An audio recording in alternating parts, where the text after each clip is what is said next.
السلام عليكم، يسعد اوقاتكم احلى عالم بالعالم. اليوم بدنا نعمل مع بعض سبانغ باللحمة. ما شاء الله طلعت شي ناهي على الاخر. اول شي بدي اجيب السبانغ، بدي نقيهم. هن ما شاء الله ما بدهم تنقاي، منقايين بالورقة بس نعمل لهم كنترول. من بعد حبايبي بدي افرم السبانغ خشن، ما لازم يكون ناعم لانه السبانغ بدوب هلا الطبخ. بالنسبة للسبانغ اذا بدنا اياها للفطاير لازم نفركها بالملح، بينما السبانغ للطبخ بس بنفرمها خشن وبنغسلها كتير كتير منيح. اهم شي نغسلها منيح لانه بيجي فيها تراب كتير. ما شاء الله السبانغات بشهوا. هلا بعد ما غسلت السبانغ منيح بدي احط معلقة سمنة. اكلتنا كتير كتير مفيدة حبايبي. هلا بدي نزل اللحمة وقليها، وفيكن تطبخوا السبانغ بزيت زيتون بدون لحمة. هلا بعد ما قليت اللحمة بدي نزل السبانغ.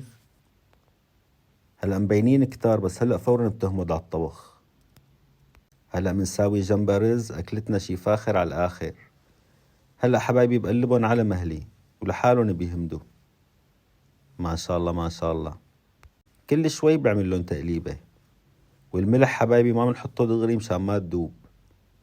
هلا بعد ما همدت السبانغ بضيف الملح والفلفل، وبدي احط لها 3 اسنان توم.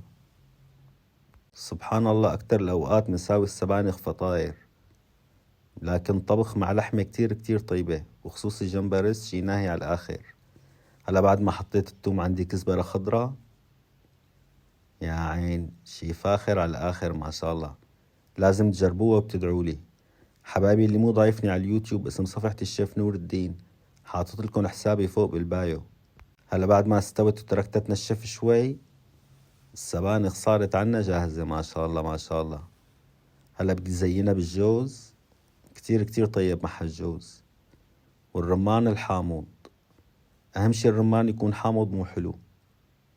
يا عين ما تنسوني من إعادة النشر غوالي، انتو أحلى عالم بالعالم. تحياتي إلكم أينما كنتم، يلا باي باي.